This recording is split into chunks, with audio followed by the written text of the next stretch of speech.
Saudai o nome de Jesus, arcanjos adorai, arcanjos adorai, ao Rei que se humilhou na cruz com glória,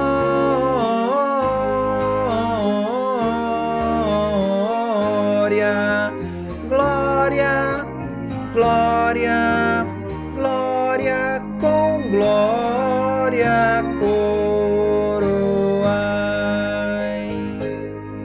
Ó escolhida geração de Deus, o eterno Pai, de Deus, o eterno Pai, ao grande autor da salvação, com glória,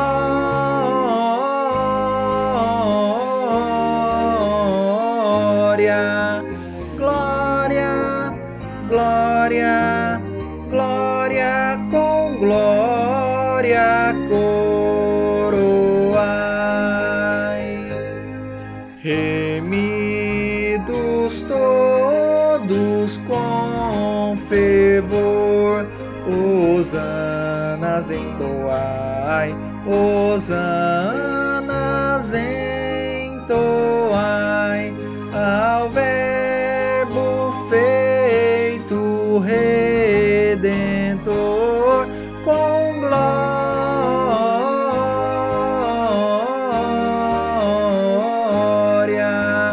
glória, glória, glória, com glória coroai.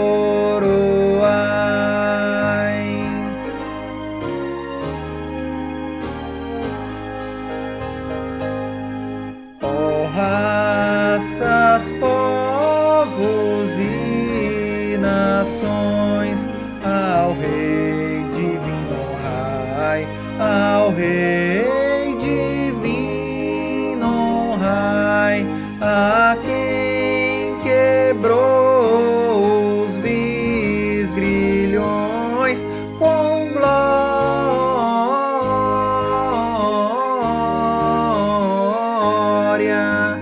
glória, glória, glória, com glória coroai.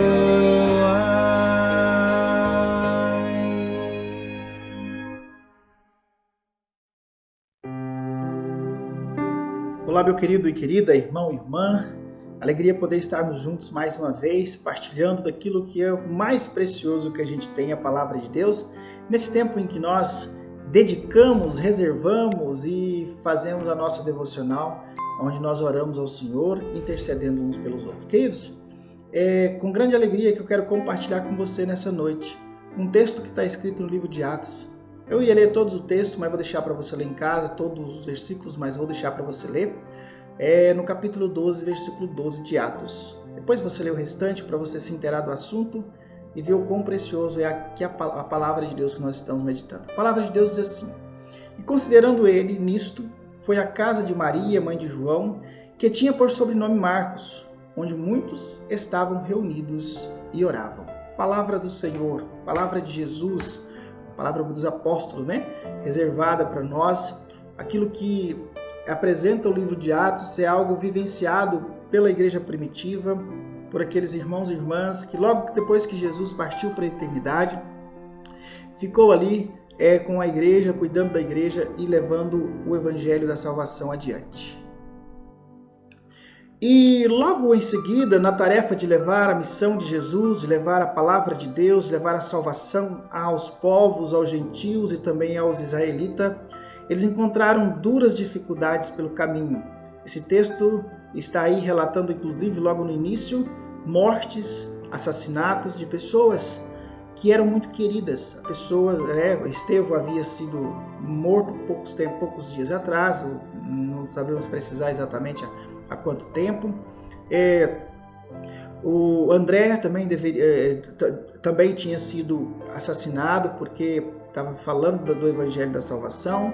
E Pedro tinha acabado de sair da prisão porque ele também era uma ameaça para os religiosos da época, porque estavam pregando o Evangelho, fazendo aquilo que Jesus Cristo tinha dito para eles fazer, cumprindo o papel e a missão a qual o Senhor tinha dito que eles deveriam cumprir. Queridos, e o texto fala para nós de toda essa situação, né? Quando nós olhamos para o texto a partir do versículo 1, bem no início, de uma igreja que estava perseguida, mas porém perseverante. De uma igreja que sofria ameaças de morte, porém uma igreja que orava, que intercedia, que clamava, que estava sempre aos pés do Senhor, mesmo não tendo espaço físico para reunir. E hoje, quando nós olhamos para a nossa realidade, a gente encanta com tanta liberdade que nós temos, em comparado com aquilo que vivenciaram nossos irmãos e irmãs, que fizeram chegar o Evangelho até a mim, até você, e até os confins da terra, que muitos locais já chegaram, ainda faltam alguns, como eles enfrentaram grandes lutas e dificuldades. Mas o que nos encanta é a perseverança, a determinação e o desejo de buscar o favor de Deus, de encontrar no Senhor as respostas que eles precisavam para a atual conjuntura, para as circunstâncias que eles estavam vivendo. E isso, queridos, me encanta. Sabe por quê? Porque quando nós olhamos para o texto num todo, nós percebemos que Deus volta para essa igreja de uma maneira, no sentido de voltar o olhar, no sentido de aproximar, que eu quero dizer, no sentido de levá-los a uma experiência extraordinária e fundamental para a fé cristã daquela época, diante das tribulações em que eles estavam passando. E isso é tremendo, é maravilhoso, que nós vemos aqui nesse texto, Deus de alguma forma dizendo para o pessoal: vocês me agradam, a atitude de vocês me agradam, mesmo sabendo que vocês tiveram percas irreparáveis, como a morte de Estevão, a morte de André e a prisão de Pedro, vocês me agradam. E por causa disso, Deus intervém no meio das situações que eles estavam vivendo. Situações, talvez, na concepção deles, que já era para ser perdidas. Pedro foi preso aí para ser assassinado, para ser apresentado como exemplo do que não fazer. Quando nós lemos o texto, a gente percebe que eles estão reservando um momento para apresentar Pedro em público e matá-lo, e fazer com que ele fosse um exemplo daquilo que não deveria fazer. A perseguição estava instaurada, a perseguição estava ali acirrada, havia começado uma perseguição na vida da igreja, e a gente percebe nesse momento um grande mover de Deus. Deus nunca desamparou a igreja, né? Quando Estevão morre, a gente percebe no capítulo 7, no final do capítulo 7, que Estevão olha para os céus e vê os céus abertos e o Senhor o chamando para a eternidade, fazendo assim com que a igreja ficasse cada vez mais vibrante e fortalecida na sua fé. Mas tudo isso, no meu pequeno entendimento, é em decorrência da dedicação, da perseverança, da devocional, da vida que eles tinham na presença do Senhor. Mas também foi neste período de perseguição que eles experimentaram grandes coisas. Eles adquiriram confiança, eles adquiriram mais perseverança, eles adquiriram aí uma fé viva e sobrenatural, onde Deus agia em favor deles e eles conseguiam ver a ação de Deus no sentido natural mesmo, não só no sentido espiritual. Eu entendo esse texto como uma grande lição para mim e para você, já que hoje é dia em que nós meditamos um pouquinho sobre oração, para que nós possamos dedicar no tempo em que nós estamos vivendo, para que Deus se manifeste de tal forma como Ele manifestou naquela época para os discípulos, para os apóstolos, para a igreja primitiva, para os irmãos e irmãs que se reunia e orava e dedicava-se à intercessão uns pelos outros. Alguns dias atrás eu falei um pouquinho sobre a questão do nosso egoísmo. Muitas vezes nós vivemos um tempo onde nós oramos só por aquilo que nós queremos, só por bens materiais, para que nós consigamos um melhor emprego, consigamos a melhor carreira profissional, o solteiro, uma esposa ou um esposo, né? Que tenha que te dê certa segurança. As seguranças que nós queremos muitas vezes tem sido uma demonstração, não que está errado, querido, não é isso que eu quero dizer, uma demonstração daquilo de uma estabilidade nessa vida terrena. Sim, isso é muito importante e devemos priorizar, principalmente quem está à procura de um esposo, de uma esposa, o jovem, né, o que está à procura de um esposo e de uma esposa, ou de uma esposa, devem priorizar e avaliar isso. Mas isso não pode ser prioridade naquilo que Deus tem para a sua vida e para a minha vida, que é as bênçãos espirituais e o sobrenatural de Deus e a presença de Deus que se manifesta, que se revela quando nós estamos orando.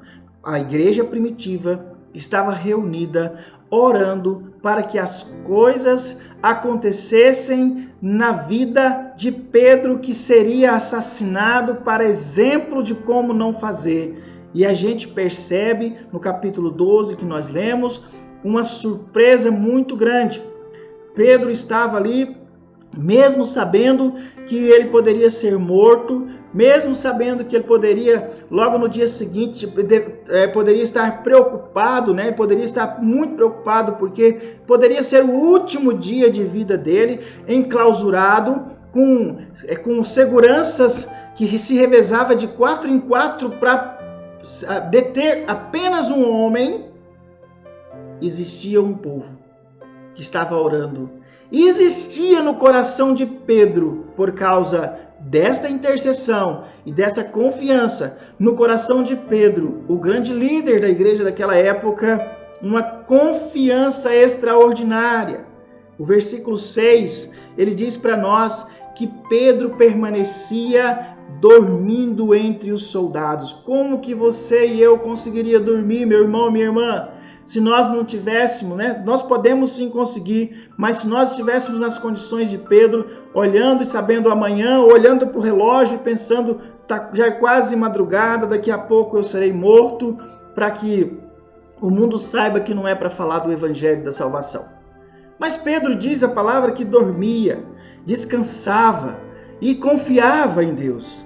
Sabemos que era uma situação adversa, mas com certeza no coração de Pedro, mesmo não tendo contato como nós temos hoje, facilidade de acesso, de comunicação, Pedro tinha no seu coração a confiança naqueles irmãos e irmãs que estavam reunidos, intercedendo e clamando ao Senhor pela vida dele. Com certeza Pedro também já tinha orado pelo livramento de Deus, nós acreditamos nisso, eu acredito nisso, mas o que me encanta nesse texto, Pedro estava preso em meio a soldado, e a palavra diz que ele dormia. Dormia tranquilamente no meio dos soldados, no meio daquela segurança toda, e de repente, em decorrência da oração, da perseverança, daqueles que estavam na casa, reunidos, intercedendo, buscando a presença de Deus, o céu se manifesta. A palavra de Deus diz, nos versículos anteriores, que aparece um anjo para Pedro, aparece dentro da cadeia, passa pelas fortalezas, passa por aquele povo todo ali, né? E chama, cutuca Pedro, dá aquele empurrão e fala: acorda, homem, nós viemos te livrar. E Pedro assusta e não sabe o que está acontecendo, e às vezes é assim que acontece conosco mesmo. Deus está fazendo, a gente não sabe o que exatamente está acontecendo, mas a gente se lança. Uma proposta que a palavra diz para nós é que nós devemos lançar na confiança de que Deus zela por nós, e a palavra diz que Pedro sai com o anjo e não sabia nem o que estava realmente acontecendo naquele momento. E nós entendemos nesse texto o quanto nós precisamos de confiar em Deus, o quanto nós precisamos de ter pessoas a quem confiar a nossa vida. Existe muito um discurso, uma desconstrução do relacionamento pessoal, do relacionamento entre colegas, entre irmãos, entre amigos e amigas. Ainda hoje conversava com alguns amigos da faculdade pelo sistema hoje que nós temos de videoconferência, gastamos um tempo de manhã conversando sobre a importância de nós cuidarmos uns dos outros, de nós intercedermos uns pelos outros, de nós desejarmos e sonharmos com a prosperidade no sentido de ministério especificamente para a vida um do outro, e não só como pastor, mas também que como igreja nós precisamos de depositar a nossa confiança um nos outros. Pastor, um no outro, né? Não dá para confiar. Queridos, dá sim. Tem muita gente boa, tem muita gente confiável, tem muito crente bom, tem muita gente que vai se tornar crente, gente boa, que intercede por você. Eu sou fruto de oração, de intercessão. Eu sou fruto de alguém que orou por mim, que clamou pela minha vida, que clama pelo meu ministério. Eu sou resultado das orações de vocês. Então, se vocês orarem pouco, você será um pastor talvez um pouco fajuto, né? Não quero isso não, hein? Quero as orações de vocês. Mas se vocês orarem muito, se vocês apresentarem pedindo a Deus que faça a vontade dele plena na vida do meu ministério, na minha vida como pastor, eu tenho o sonho de cumprir cada vez mais o propósito do Senhor. Então, meu irmão, minha irmã, que nós possamos aprender nesse tempo, né? É possível nós termos pessoas a quem confiar. E como é bom nós sabermos, né? Nós termos alguém com quem a gente possa ligar, com quem a gente possa dizer para ela, interceda por mim. Eu estou precisando da sua oração. Eu estou precisando da sua intercessão. Eu estou precisando que você faça vigília por mim. Eu estou precisando que você cubra minha vida nessa área. Se não fosse a igreja, se não fosse o povo intercedendo, se não fosse a vontade de Deus, a busca pela presença de Deus, naquela noite Pedro teria assassinado. É assim que eu entendo esse texto e creio que você vai ter essa compreensão também. Porque esse era o propósito do homem, esse era o propósito do governante, da religião daquela época, do pessoal que não queria que o evangelho fosse propagado. Mas Deus reverteu por causa do clamor da igreja, da intercessão, aquilo que era para ser uma tragédia em um testemunho grandioso, em um testemunho maravilhoso, em um testemunho extraordinário, em um testemunho que está escrito na palavra de Deus para que o mundo inteiro leia. Você já pensou nisso? Para que o mundo inteiro conheça e fala, a igreja que estava sendo perseguida agora está experimentando a presença do Deus vivo, do Deus que livra, do Deus que faz com que os homens contemplam os anjos dos céus, do Deus que faz com que o homem que está preso, que deveria estar preocupado, está descansando na noite, porque sabe que no dia seguinte terá muito trabalho pela frente, terá que explicar muitas coisas, especialmente o que aconteceu com ele, para aqueles e aquelas que estavam intercedendo e orando na casa, em favor de que não acontecesse o assassinato, não acontecesse a morte, não acontecesse a exposição, não acontecesse a estratégia de que a igreja parasse naquele tempo. Queridos, que isso é maravilhoso, isso é tremendo, isso é algo que nós não damos conta de explicar.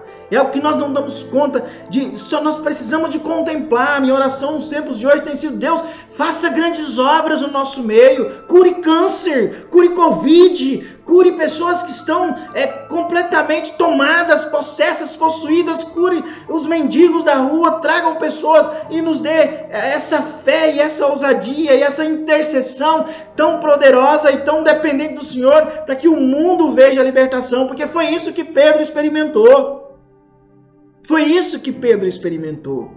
Queridos, os versículos seguintes, aí a partir do 6, depois que fala que Pedro está dormindo e acordado, Pedro experimenta algo que ele nunca viu. A primeira visão que Pedro teve ao entrar na cadeia foi portas e mais portas e mais portas e mais portas fechando. Provavelmente uma sequência de 4 portas grandemente fortalecida se fechando nas suas costas. Dizendo para ele, os homens agora têm o domínio sobre a sua vida. Essa prisão é tão poderosa que você não vai dar conta de sair dela. Quero ver se Deus te livre daí. Quero ver se Deus vai te dar livramento mesmo. Quero ver se esse Deus é poderoso o suficiente para tirar. E na simplicidade da fé, da oração, da intercessão, da reunião nas casas que não tinha nem templo, Deus faz um grande milagre. Pedro não consegue nem sequer contemplar tudo na sua estrutura humana, porque a palavra de Deus diz que as cadeias começaram a quebrar, inclusive os anjos dizendo para ele: vamos, levanta logo, acorda, não tenho muito tempo para você para ficar, porque tem mais coisas para fazer. E às vezes nós ficamos mendigando coisas, reclamando para o Senhor, em vez de orar, interceder, murmurando: ah, Senhor, ai, ai, ai. Ah, não, queridos, Deus quer que nós tenhamos convicção. Essa palavra do anjo me traz essa reflexão. Deus quer que nós cheguemos diante dele com determinação, com humildade, sim, mas não com mediocridade. Não que, Senhor, se o Senhor quiser, o Senhor faz. Senhor, eu tenho fé o suficiente para que o Senhor cure. Eu tenho fé o suficiente para que o Senhor, se eu não tenho fé o suficiente, Senhor, eu não vou ficar aqui murmurando. Eu tenho fé para que o Senhor possa mudar a minha vida primeiro. E mude agora, que tem muita gente precisando das minhas intercessões. E a palavra de Deus diz para nós, na sequência do capítulo 6 a 12, algo extraordinário. Eu quero concluir essa palavra, mas antes quero dizer isso para você, que Pedro contemplou com os seus olhos algo que ele nunca tinha visto.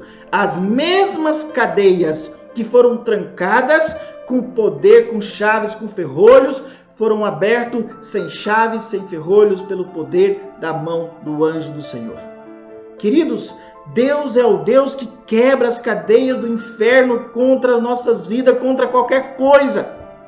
Deus é o Deus que não permite que nós ficamos presos quando nós buscamos intercessoriamente, não permite que nós fiquemos parados no tempo por causa de uma maldição que foi lançada sobre nós, de uma palavra torpe, de um bullying que foi feito comigo, com você. Deus está pronto para quebrar isso. As cadeias eram muito maior. Deus remove todas as fortalezas da nossa frente. Foi isso que Pedro contemplou. Deus remove aquilo que, humanamente falando, eu não tenho condições. Deus fala: opa, você tem um Deus que faz por você. Você tem um Deus que pode fazer por você. Deus abre, querido, aquela porta que muitas vezes nós já cansamos de bater e não paramos de bater, perseveramos quando nós dedicarmos toda a nossa fé e confiança no Senhor e fazer igual Pedro fez. Senhor, eu sei que se for a tua vontade, o Senhor vai permitir que eu seja morto amanhã. Se isso for para a glória do Senhor, eu tenho convicção que o Senhor vai permitir que esse povo me assassine, me coloque como exemplo, porque muitas pessoas vão crer por causa da minha confiança em Ti. Mas se não for, Senhor, também, amanhã o Senhor vai levantar-me cedo e eu já não estarei mais nessa prisão. Eu acredito que essa tem sido a oração de Pedro. E a outra coisa, né? Deus abre essas portas. Persevere. Pare de desistir por pouca coisa. Seja perseverante.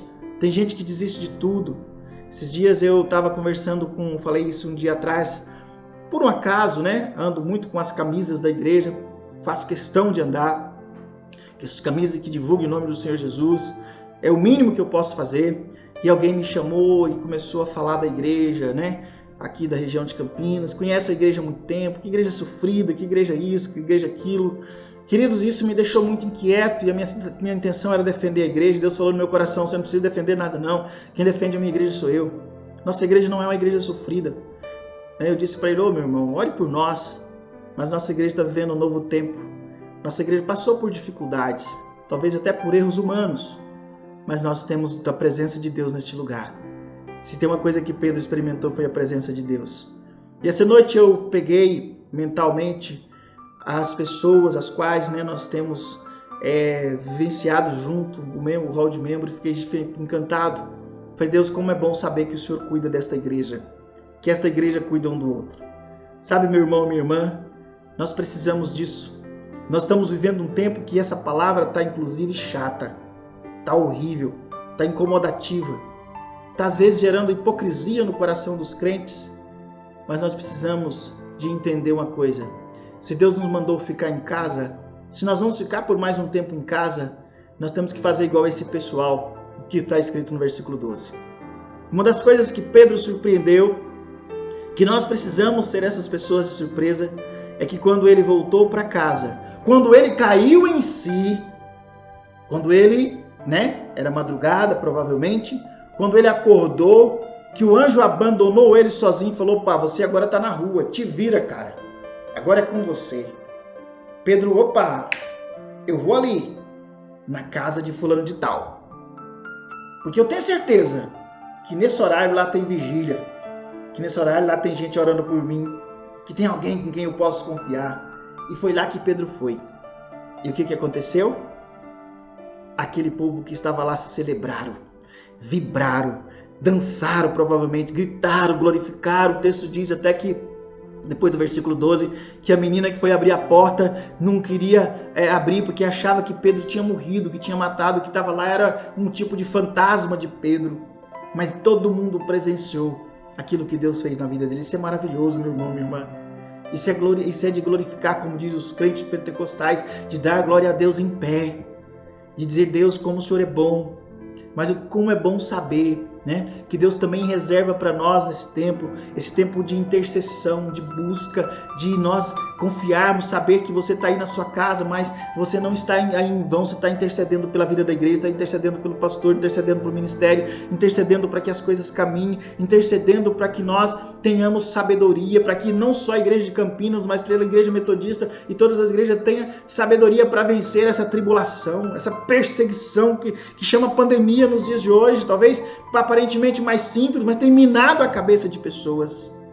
E que nós possamos, como igreja, cada vez mais nos unirmos em oração.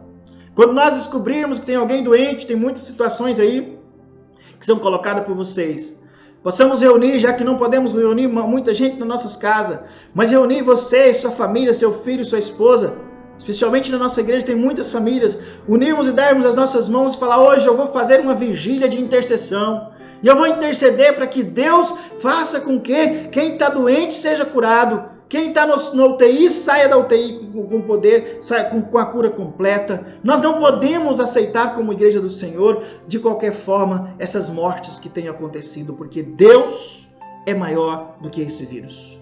Deus é maior do que o problema do meu irmão, da minha irmã. Deus é maior do que a situação que você está vivendo, que as preocupações. Você acha que eu estou falando, talvez você está aí me criticando, mas você acha que eu também não estou com medo, não estou inseguro, humanamente falando? Sim, mas eu confio em Deus.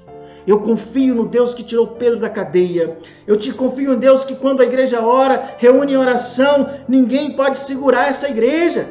Eu confio nesse Deus que ouve quando o povo reúne para falar, seja um ou dois, seja dois ou três, seja os joelhos dobrados. Deus faz acontecer algo extraordinário e quer fazer acontecer, seja qual for a sua necessidade. Eu confio na vida de vocês. Eu confio na intercessão dos irmãos. Eu confio e eu preciso dela, porque nós estamos vivendo tempos de cadeias, ainda que seja diferente das cadeias de Pedro. E nós somos homens, somos mulheres, somos povo de Deus que podem ver a manifestação da glória do Senhor com os nossos próprios olhos. Eu acredito nisso, porque foi pós-Jesus que os anjos apareceram a Pedro.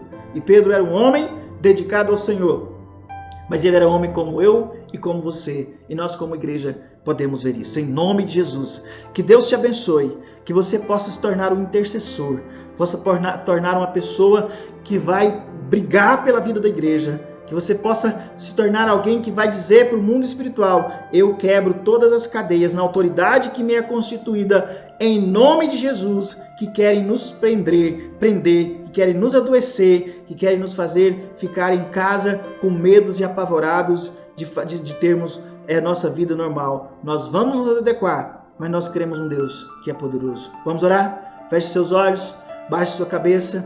Desafio você neste momento a fazer a sua oração ao Senhor. Você que está nos assistindo pela primeira vez, que deseja uma oração, feche seus olhos, baixe sua cabeça, entregue sua vida a Jesus, que Ele vai cuidar de você em nome de Jesus. Pai, nós queremos te louvar, queremos te agradecer, Senhor, pela oportunidade que nós temos de estarmos diante da Tua Palavra, vivenciando inclusive um tempo difícil, mas um tempo onde nós servimos a um Deus que é vivo, que é soberano. Pai, nós olhamos para o texto bíblico e ficamos encantados com aquilo que a igreja primitiva experimentou diante de tanta morte na frente deles e assassinatos. O Senhor apresentou a eles. Senhor, Tua palavra diz que na oração o Senhor se faz manifesto. E nós queremos, Senhor, a sua presença nas nossas vidas, a sua presença em nossos problemas, nas nossas dificuldades, na nossa luta. Queremos a sua presença na vida da tua igreja, na vida da família, na vida dos enfermos, na vida daqueles e daquelas, Senhor, que precisam ser tocados e alcançados pela cura que tanto almeja, Pai. Daqueles e daquelas que estão passando por dificuldades, Pai, dificuldades familiares, dificuldades conjugais, dificuldades financeiras, dificuldades de alimentação. Pai querido, em nome de Jesus, nós oramos entregando ao Senhor aqueles que estão na UTI, nossos irmãos, amigos e queridos e parentes. Pedimos ao Senhor que cure, que transforme essa realidade, porque o Senhor pode fazer, e o Senhor nos deu essa autonomia de colocarmos diante do Senhor as nossas vidas e declarar a cura sobre aqueles que estão enfermos. E no nome de Jesus, pedimos ao Senhor que esteja com aqueles que perderam entes queridos, que eles possam, Senhor, receber o consolo do Eterno, daquele que é presente, que é onisciente, onipotente, através do Espírito Santo de Deus, na nossa caminhada. E como diz a tua palavra, aquele que está do nosso lado o tempo todo. Nós oramos, porque cremos que o Senhor está aqui, está com meu irmão na casa dele e responde às nossas orações, em nome de Jesus. Amém. Deus te abençoe. Deixe seu comentário. Se você quiser oração também, pode escrever, pegar o nosso WhatsApp e mandar para nós, em nome de Jesus. Nós estamos juntos. Ore por mim, que eu estou orando por você. Um abraço, fique na graça e na paz de Cristo Jesus, nosso Senhor e Salvador, aquele que quer te ver na eternidade.